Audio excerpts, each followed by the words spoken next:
May the Lord so continue to fire up your soul that many other people may be attracted to him through you.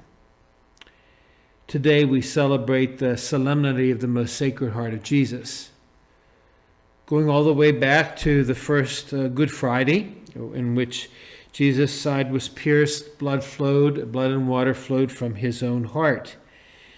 And over the course of the 20 centuries, beginning the earliest days of the church, there has been a sacred recognition of what Jesus did on the hill of Calvary, and especially that what took him there was the unconditional love in his own heart.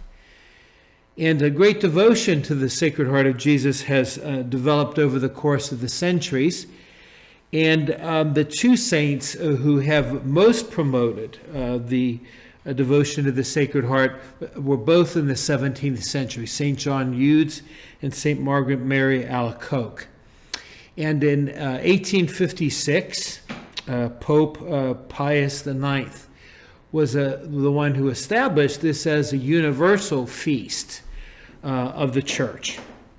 And so I go back again to that blessing that I gave at the very beginning so that we can focus on why it is that we today celebrate this feast of the Sacred Heart. The prayer that it's my privilege to give to all of our seminarians when we finish night prayer during the course of the year is this one again. May the Lord so continue to fire up your soul that many other people may be attracted to him through you. One of the things that we know in the liturgical calendar about the Feast of the Sacred Heart, it occurs 19 days after the Feast of Pentecost.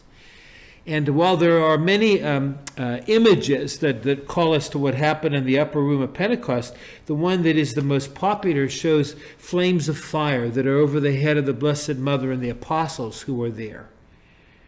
And that flame of fire is something that we need to focus upon within the context of our own hearts. It is critical that our hearts be fired up.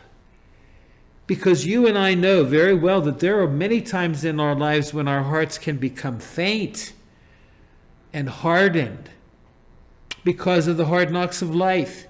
You know, so many of us will find ourselves betrayed by even the people that we love the most. My heart goes out today for those of you who were in marriages that fell apart, or friendships that are broken, or families that are torn apart, or people who are enemies to each other. And it seems to me that as we celebrate this feast, we recall not only the unconditional love that was in the heart of Christ, but the pouring of his blood out for us was meant to be a blood that is poured into our own hearts, so that our love comes to resemble more and more and more that of the love of Jesus.